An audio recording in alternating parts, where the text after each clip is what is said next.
everybody. Welcome to this special speakers interview series that I'm doing, and I cannot wait to introduce you to one of my favorite people in the world. His name is Aaron Huey, and he is one of the co-founders of an organization called Fire Mountain Programs, and he'll share a little bit more about that in our time together. And if you're not familiar with me, you feel free to check out my website at gcspeaker.com, and you can learn more about me, but I really want to focus our attention and time with Aaron. So Aaron, welcome to the interview, man. Thank you, George. Appreciate it. Appreciate you. And I love everything that you do. And I'm really very honored to be a part of it. So thank you very much for having me. Yeah, my pleasure. My pleasure. So for those of you who are watching, you're going to get a lot out of this session. So I recommend you take out a pen and a paper and really get engaged here to listen what Aaron has to say, especially if you have things in the past that you've been unable to let go of. If you feel like you take 2 steps forward toward your dreams and goals, and then you just take 2 or 3 steps back, you definitely want to listen to what Aaron has to say, because this interview series, or this interview specifically, is all about how do you be done with the past. And so that's what we're going to be talking about today. And so without further ado, Aaron, why don't you tell us a little bit more about yourself and start telling us, how do we get done with the past? George, Fire Mountain Programs we have a few different businesses. One being my speaking business, where I'm traveling a lot all over the United States, in Malaysia, in Spain, Brazil, Japan, and I do a lot of interventions and interruptions with adults. We also run a recovery center for adolescents, a drug, alcohol, self-harm, mental health dual diagnosis treatment center that is residential, which means the kids live with us for 4 months minimum. And so the process of Fire Mountain, what Fire Mountain provides is that intervention service. And the team that can help any individual, whether they're a child or an adult, develop the maintenance skills to take that interruption and do something with it. So it's not just a moment of time where we say, I got to get past the past, but say, you know what, I'm done with that, and now I've got a clear path moving forward. So with doing interruptions and doing interventions, we have this concept of the I'm done. I had a great family. First and foremost, I had my mom was a great mom. She was very progressive in the 70s and in the early 80s. My dad is not my father. My father is an alcoholic who I lived with for a total of 3 days. He died from lifelong alcoholism. But the man who raised me gave me an option of what kind of man to be. I am a addict in recovery. I've been in recovery for 19 years. I used for 14 years. I am a sexual assault survivor.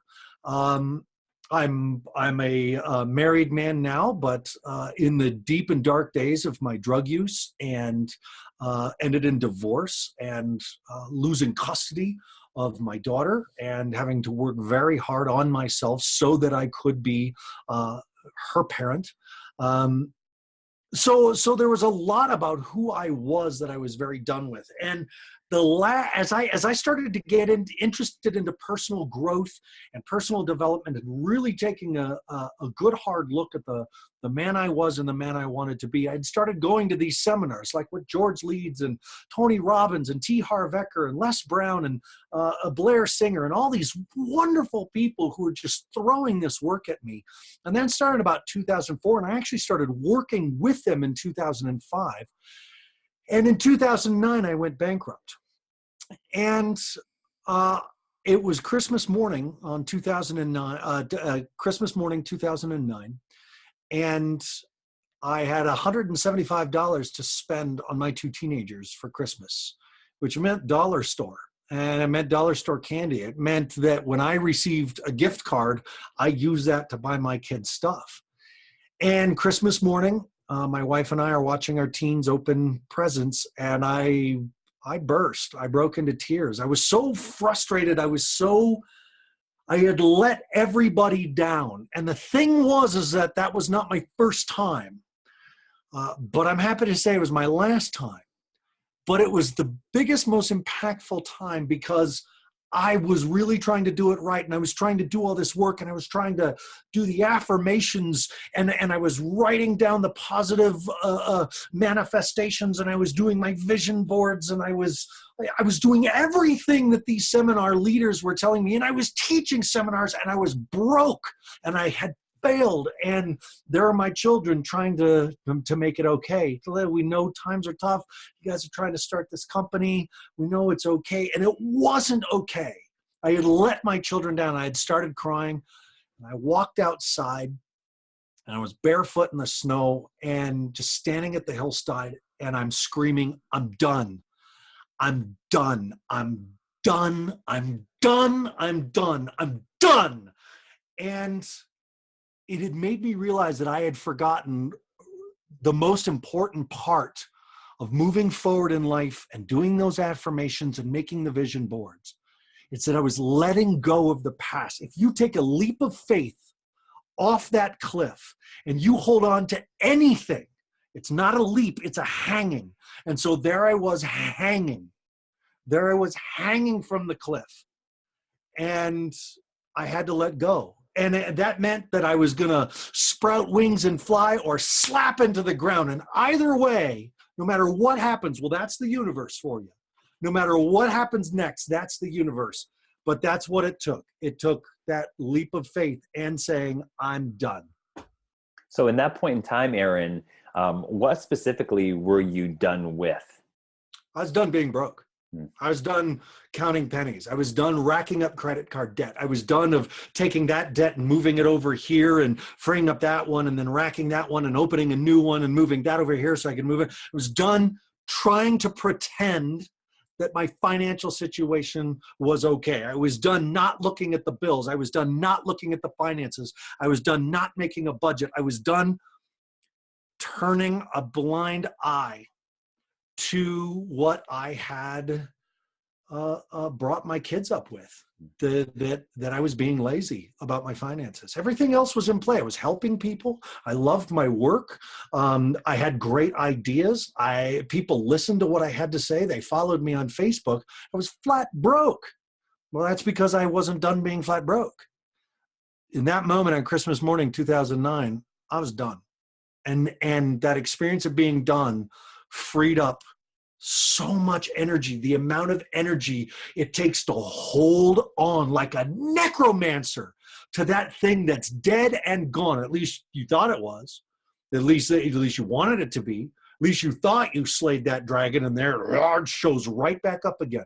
It is why that the logo of our company is a dragon. It's because those things don't die. You have to constantly work it. You have to constantly tame it.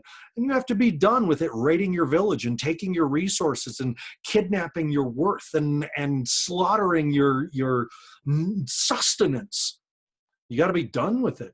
When you're done, you're ready to face it. You can go face it, but if you're not done living with it, it's going to come back and take whatever it wants. So powerful. So for those of you who are watching this, what I want to invite you to do right now is take a moment and think about, what are you done with? Like what have you said that you're done with, but you're still not done with, that you're ready to be done with now?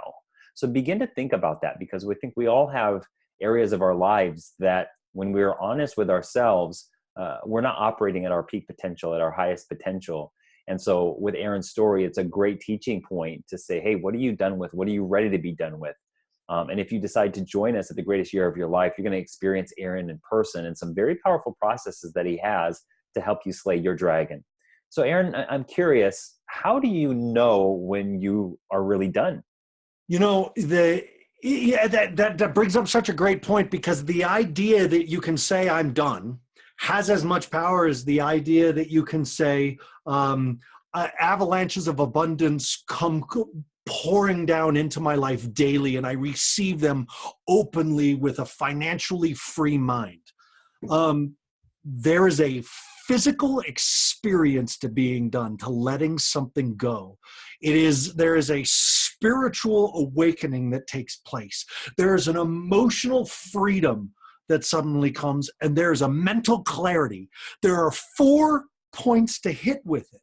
It's not just a simple, I said I'm done and therefore I'm done. Because I bet everybody watching this right now can think of something they thought they were done with, and there it is again. And there it showed up again. That thing that trauma, that drama that they thought they got out of their life forever, and now they're in another relationship with a person, place, or thing, and there's a new version of it. Like all it did was shapeshift. When you were truly done, that moment in 2009, and what has happened in my life financially, then there was a visceral, total body, total spirit, totally emotional, totally mindful experience. There was not one part left out. There was no gap. It was a totality of doneness. And it wasn't me saying, yeah, I think that was good. Or that felt good. That felt good. It was like, holy shit, I'm done. And then there was no question. And if there was, in other things that I've used my own process in, when I said, oh, that's it, I'm done. That's it, I'm done. I'm done, I'm doing, I'm done. I mean, you can feel there's that little tickle of something that you're still holding on to. Maybe you don't know what it is, but you go looking for it. You'll know when you find it.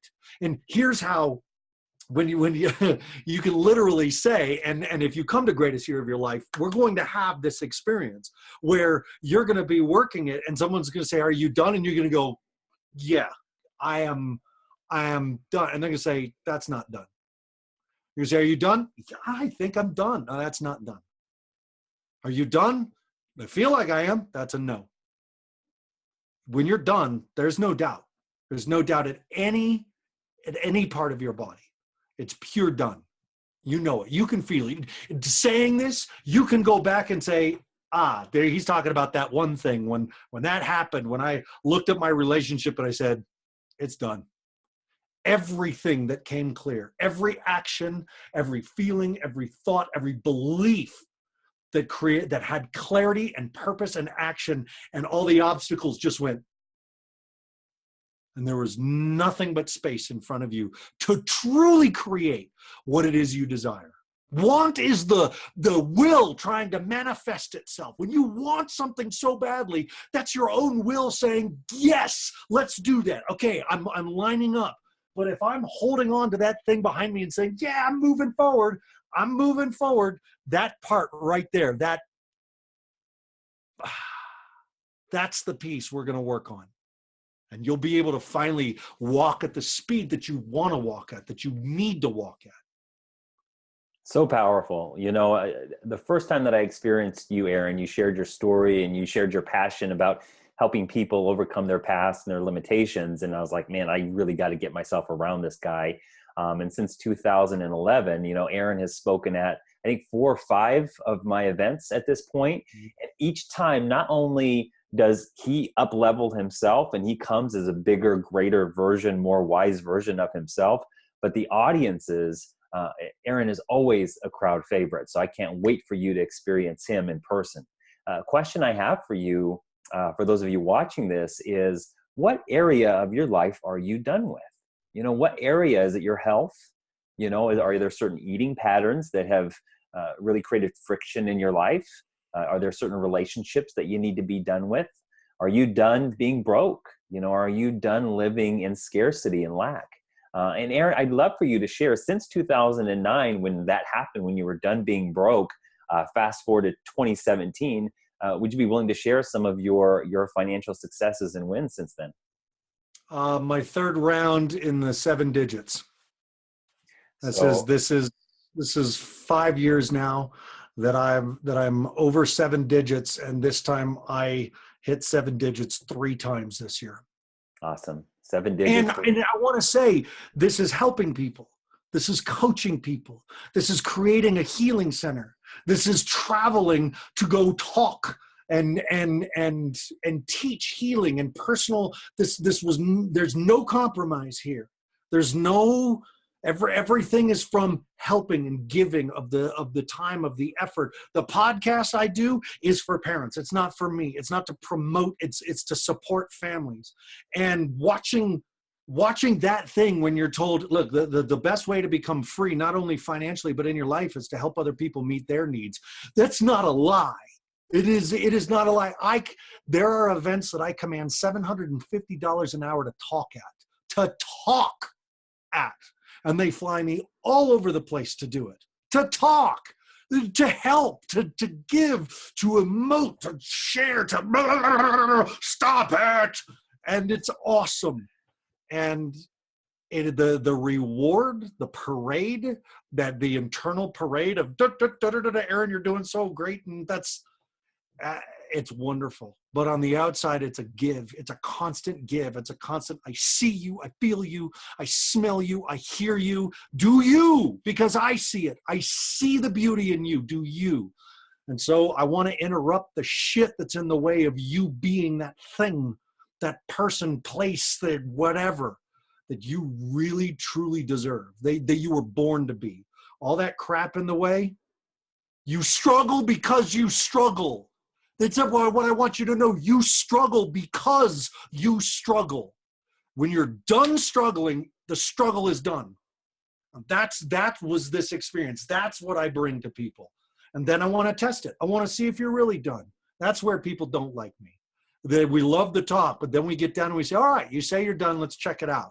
Because I'll get under your skin. I'll get in your head. And I'll get all up in your trauma. We'll bring it back up. Let's see if it really counts for something. We'll see if those words matter. Because if they do, there is nothing stopping you. And that's what I'm experiencing in my life. No matter what happens, my life gets better. Sometimes it hurts. Well, sometimes the things that happen suck. But my life is still getting better because of them. That's just the truth of letting go of struggle. So powerful. So if you guys are, if you're looking to let go of struggle, what are you looking to let go of? What are you looking to be done with? And that's what Aaron specializes in. He's an interruptionist. He is a interventionist, and he will break patterns that maybe were impossible for you to break before that. And so I highly recommend you come experience Aaron in person. But let's see if we can. And Aaron, he's very hard to pin down. I think I probably sent you eight text messages, maybe some emails, a few voicemails to get you locked down for the greatest year of your life, because he's traveling the world. And so super grateful that you're coming back. Another question. I love your events, George. I love greatest year of your life. Yeah, I'm looking forward to it. It's going to be our biggest one, most powerful one yet. And Aaron is going to, and Aaron is ending day one for a specific reason that you'll experience. So Aaron, what all comes with being done? And I know you've touched on it a little bit, but what really comes with being done? So this is the part that tends to throw people, because we read these books, we listen to these motivational, go to these seminars, and we make these grand commitments, and we align our body and our spirit and our mind and our bellies up with these changes that in those moments we feel we want, forgetting. And I'm bringing the dragon up right here because I want people to walk into your event eyes wide open, forgetting that our lives are the sum total of every experience we've had. And that includes the people in our lives. One of the events that I lead, it's not George's event. It's one that we do. I'm about to go lead it in Malaysia. People get divorced in that event. People get married in that event. People have kids that night. It's an event that hits that hard and that deep. When people decide they're going to change their life, when people decide they're going to be done with that thing that has created their life has to come apart for a minute. Their life has to go into a state of chaos and disarray. The Druids, the Celtic shamans, the high priests of the Celts, Merlin, Taliesin, they had a belief that it was through imbalance that we grew, not balance. The Eastern philosophy says, you achieve balance in a state of openness and awareness because there's stillness. Outside noisy, inside empty. But the Celtic culture, the Viking culture, they said, no, we want to tip it. Because the moment we tip your environment, you have to flex. It's uncomfortable. You have to shift your being to try to stay standing, to try to move forward. So It's through imbalance that we grow. It's through the challenge that we grow. It's not, we don't grow when we're comfortable. When we're comfortable, we're sitting there watching TV, tossing our kid up there in the air. They're sleeping on our chest and we're flipping through the channels. That's comfort. Growth is painful. Challenge is painful. It's hard. That's why people avoid it. That's why people try to, hey, hang on. But there's no great change comes without discomfort. So the discomfort of saying I'm done is that you have to let go. And that might mean people, places, or things. That might mean that everything that is surrounding you is still a component of your past. And you've got to go through everything and say, oh, that is a reminder of that thing that happened when I was a kid. I got to box that. I got to stick that in a tote and up on a shelf. I got to do a ceremony and bury it, burn it, break it. I gotta kiss it and send it down a river. Some sort of ceremony of passing, of letting the past go. There's a lot of power. The archetype of the necromancer, the magician who would raise the dead to gain knowledge and power. The past has a lot of power. The people we are might have been because of what happened to us. I could be the abandoned and abused child still. Therapy is harsh. It's tough. Facing it, talking about it, getting on the air and being very clear of the type of man I was when I was a drug dealer. That's not comfortable. But if I'm not comfortable, I know I'm growing. So you got to be ready for life to change. And everybody's like, oh, yeah, I'm ready. No, I mean all of your life. I mean the parts that you might still be comfortable with, because the dragon hides in comfort. The dragon hides in your comfortable bits. You might have to stop drinking wine or coffee or start eating meat or stop eating meat. You might have to start taking more supplements. You might have to get up at 5, just like all the successful people do, and hit that gym before your coffee. You might have to make some major changes. It's going to suck. You might have to say goodbye to some friends. You might have to say goodbye to some family. I don't know. You do. The moment I'm saying this, everybody is going, crap, I know what he's talking about. I know who he's talking about. I know where he's talking about. If it's uncomfortable, you're on the right track. If it's bringing you discomfort, you're on the right track. What did in the hero's journey that Joseph Campbell talked about, he said that place of the most pain, that's where the treasure's buried. We forget that the tears are the trail. The pain is the path. The wound, that's the way. Go that way. Travel that path of pain, because that's where the dragon has hidden your gold. Your self-worth, your personal value of self and life and relationship and women or men or children. Value is there in the darkest part, the shadowiest part of your inner cave. That's where the dragon's waiting for you. And he's been doing push-ups in the parking lot while you're sitting inside your event or reading your book or being comfortable, talking about change, talking about letting go. Your dragon is outside going, and he's getting buff as hell, because he's going to swing. The moment you say you're going to change, you're threatening the dragon's life, not yours. Yours is going to get better. The dragon has been threatened with survival. Now you're threatening the dragon's life. They don't take kindly to that. That's when the dragon fights hard, and the temptation to go back to the way things were is easier than you could ever imagine. It's easier than the last time. The harder you want to change, the more you desire, the stronger the dragon will get. So you got to be ready to face it. When beans, you got to take care of your body. So I promise you, ain't shit will happen until you take care of your body. I watch George doing sit-ups, holding his kid and snuggling on his kid and bouncing up and down with his kid. And I know he's working out, but I also know he's connecting with his child at a very, very healthy level, saying exercise is fun. Exercise brings us joy, brings us closer together. Exercise creates change in us for each other. But I also know George is doing it for George, so that George can be the best father he is and the best husband he is. And that's what this is about. You better get your ass to the gym before greatest year of your life, before you start making the commitments. Because you got to be in shape, because the moment you make that commitment, the dragon's going to go, really? How could you do this to me? I thought we had something going. We put this together, and now you're going to abandon me? We'll see. We will see. So you want to be done, you got to get ready to be done. because it's no small feat. But when you are done, truly and really done, there is nothing but freedom for you to create a life you know you deserve. You know it. You have to be done with the life that you didn't want. And what is that for you, for those who are watching this? So if you've been watching this, I'm guessing that you can feel the depth of passion and wisdom that comes from this man, and imagine experiencing him in person. Now, Aaron, I've got to play the devil's advocate just a little bit here, because, a lot of times we say, I'm done, and we start making a little bit of progress toward it. And then there's some fallback that happens sometimes, and we revert to old patterns. So talk to us about what's the maintenance of being done? Well, there is, here's what I want to say. People, I think a lot of people actually doubt affirmations. I think a lot of people say they do them and don't really do them.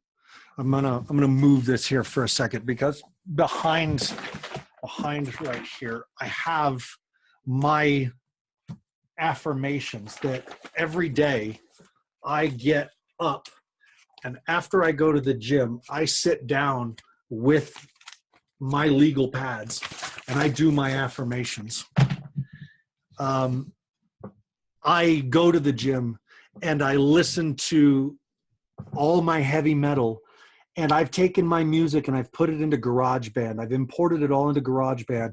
And then I pull out my microphone and I say, every day and in every way, my life gets better and better. And then I loop that over my song over and over and over. And I have an hour's worth of metal music with an hour's worth of my voice telling me what I actually think about life, love, finances, duty, respect, God, everything that's important to me. Everything that's important to me, I tell myself, I love the sound of my voice. I love the sound of my voice. And I'm obsessed with hearing me drown out those thoughts. The dragon's going to show up. The doubt is going to come. Do I really deserve this? It's like being a recovered addict. I spent half my life waiting for this to happen. And it hurts. It hurts to spend your life waiting for the other shoe to drop. And I know that's attached to the fact that my biological father never contacted me, that I'm not worth it, that I don't matter, that there's no value to this. And so the arrogance that comes with feeling like you don't matter, how those two things are the compensation for each other, and the awareness that I have about that, it has to play out in me, in my actions, in my neocortex, my frontal lobes, not back here in survival, but to actually know that you got to face it.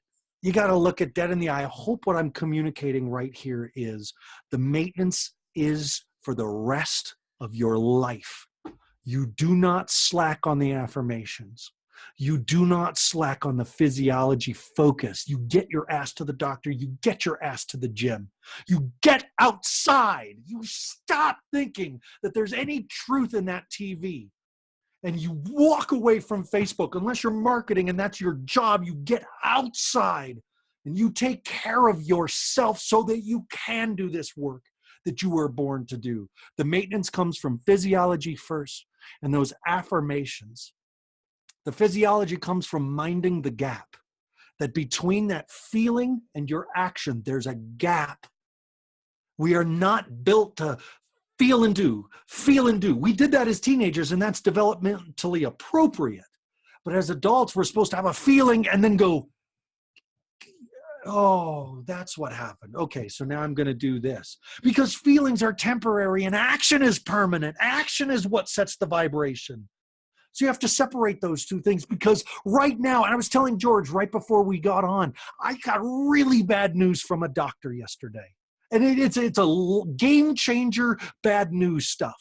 It means I got to change my diet again, and I got to change my exercise routine again, and I got to take more supplements and more vitamins than I ever desired to take. But the action is not going to be a reaction to how I feel. It's going to be based on what I know is going to get me to where I go, because every day and in every way, no matter what happens, my life gets better. Despite the news I got yesterday, I have had a gap to be in to say, man, if I make those changes, as uncomfortable as they're going to be, because I love good bread. Oh my God, do I love good bread. And I've eaten my last. So moving forward, I know what that's going to mean for me. I like that. I like what I see down that road. So it's the physiology first. It's the maintenance of that brain of constantly telling yourself what you actually think about life, the universe, and everything, and write it down and say it out loud and listen to yourself. And then you mind that gap between emotion and action. There's a space. And in the space, that's where magic is created. So those are the maintenance. Those are the 3 points of maintenance. Beautiful. Perfect. So experiencing Aaron in person is going to be a lot different than watching him in this video. And if you can feel his passion and his willingness to just crack open and be vulnerable, there's a special space that creates in an event room. And there's one specific skill that Aaron is an expert in that he's going to teach you. And Aaron, can you kind of, as we begin to wrap this up, can you talk a little bit about that process, that pattern interruption process? So there's kind of a how to say anything to anyone. And I love that book as a business book, but there's a process for that when you are in a one-on-one intervention interruption process. So we're going to talk about, being done and talk to the audience members about what they're done with and what really matters to let go of and how hard and why and how deep the conditioning and the behavior patterns go, how much of our life these things that happened to us still inform other people of who we are by how we act. And so once we're able to confront the actuality of our behaviors, then we can get into the piece of, all right, so when you see someone in pattern, when you see yourself, when you feel yourself, when you hear yourself, when you experience yourself being in pattern that you don't want, that is still the thing you said you were done with, how to stop it. And the process it's not simple, but it is courageous and it starts to build courage. And the reason why I teach this particular process is because not only do I want you to be able to experience it so that you can move forward in your own life, but I want you to be able to learn it so you can take it home to be able to apply it to yourself in the small things. Oh, look, there's me not using avocado oil. Instead, I'm using vegetable oil. Why is that, Aaron? Well, that's because vegetable oil is a blah, blah, blah, and it makes it taste better, and avocado and healthy food and blah, blah, blah. And you stop, you interrupt it. You do interruption, man. And then once the interruption has taken place, you get to make a decision because you've created a gap. That's up to you. But then the third piece is, not only do I want you to go through it so that you can have it and then learn it so you can do it to yourself on your own, I want to teach you how to do it to others. I want to teach you how to do the interventions and interruptions to other people. Because this is a world caught in a bad habit. And we can see that. Log on to Facebook, watch the news. You see our bad habit. That's never changed. So if we're going to change the world, we got to start at home. I had a guy in Brazil the other day come up to me, and he was telling me that after the experience, he's like, I'm going to go fight the corruption in the government. Like, and Brazil is really struggling with corruption and poverty. And he's like, that's my mission. And I got my mission. I said, it'll never work. And he was like, what? It's like, it's never going to work. And he said, why? And I said, because you're 70 pounds overweight. And until you fight the corruption that's going on in your body, nothing's going to happen. But once you have done that, once you've begun to face the corruption in your body, then you can start with your house. And once you face the corruption in your house, then you can look at your neighborhood. And then you can look at your town. And then you can look at the city. And only then can you look at the country. But we're got to stop setting ourselves up for I'm going to change the world. Then change yourself. You start with the corruption at home. So I want you to all become a coach of this process. And that's what I'm going to teach. By the time we're done with our 1 hour, you're going to have gone through it. You're going to have memorized the process. And then you're going to practice doing it to other people in the room who are still dealing with their shit. And that means you. That means you have to deal with your shit with these other people in the room. You will love the people in greatest year of your life like family by the time the event is done. I still watch all of you GYOYLs talking to each other on Facebook. And I love it. I love the community that you've created, George, because people still reach out, support, help, and everything. But that's what I want. You have it done. You learn to do it so you can do it yourself. And then I'm going to teach you how to do it to others. One of the most powerful skills that you can learn is how to become aware of a limiting pattern that's self-destructive and sabotaging your life. And number two, how to intervene, how to interrupt that pattern so that you can choose a new direction. And that's what Aaron is going to teach you. That's right. So thanks again, Aaron, for being part of not only this program, but being part of Planet Earth, man. Planet Earth is better by having you in it. So thank you for being alive. And if people want to learn more about you, I know they can go to firemountainprograms.com. Anywhere else that you want people to find you? Oh God, here we go. Of course, on Facebook, at Beyond Risk and Back, or just my name, Aaron Huey, AARONHUEY. I'm not the world famous photographer that you will see. Of course, I have a ton of videos on YouTube. I'm on Twitter. My podcast is Beyond Risk and Back. That is for parents and teachers and clinicians who are working with youth at risk or beyond risk. So please go to at Beyond Risk and Back to check out the podcast, but just drop by to say hi. And if I don't see you until you have signed up, register, and get your booty to George's event, we're gonna connect at a really deep level. And George, please let me say, I've watched you over the years. Just stay the course, and you're watching you start with friends and family in the room who are just saying, yay, go George, to the hundreds and thousands of people, bus drivers whose lives you have absolutely touched and changed, the markets that you have entered into so that people can experience their own greatness.